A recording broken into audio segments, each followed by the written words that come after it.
আমার মা শুধু দোয়া করে যে আল্লাহ এই দুই সন্তান তো বিসিএস ক্যাডার হয়ে গেছে, এ যদি না হয় এর মনের ভিতরে কি হতাশা কাজ করবে। শুধু দিনরাত দোয়া যে আল্লাহ ওকে নিরাশ করো না, চোখের পানি ফেলে দোয়া করতো। তো বিসিএস এ যখন ভাইবা গেলাম, ভাইবা পরীক্ষা দিতে,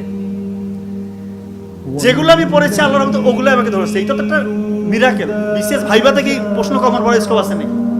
কোথা থেকে ধরবে, কোনো ঠিক ঠিকানা আছে? আমিও আল্লাহর কাছে চাইছি আল্লাহ আমি যেগুলো থেকে পড়তেছি ওগুলো থেকে যেন আমাকে ধরে। সংবিধানটা আমি খুব ভালো পারতাম, সংবিধান থেকে আমাকে প্রশ্ন করতে আমি তো পটাপট উত্তর দিচ্ছি। ওরা তো বলতেছে রে বাবা রে বাবা কি ব্যাপার, সংবিধানের কোন অনুচ্ছেদে কি আছে না আছে একদম পটাপট বলে দিচ্ছি। বলতেছে বাবা তোমাকে যদি পোস্টিং দেই তুমি একটা খারাপ সিচুয়েশন হলে কিভাবে হ্যান্ডেল করবে। আমি তো তখনই বুঝে গেছি আমার চাকরি হয়ে গেছে। ভাইবা দিলে বুঝে যাবেন যে আপনার চাকরি হচ্ছে কিনা, ওদের অ্যাপিয়ারেন্সে আপনি ওদের অ্যাপিয়ারেন্সে বুঝে ফেলবেন এবং আপনার নিজের মধ্যে কনফিডেন্স চলে আসবে। যখন ভাইবায় বসবেন বিসিএস এর মতো বড় ভাইবায়, সামনে 3 জন সচিব পর্যায়ের স্যারেরা, তো আপনি বুঝে যাবেন আপনার হালতটা কি। তো সবসময় আল্লাহকে রাজি খুশির জন্য কাজ করতে হবে।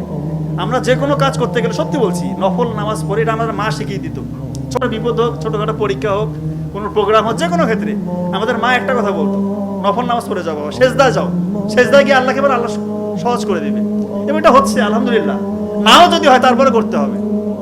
এবং এটা প্র্যাকটিক্যাল। দেখেন গ্রামের মতো জায়গায় যেখানে মানে বিসিএস ক্যাডার হচ্ছে ওই সময় স্বপ্নের মতো, সেই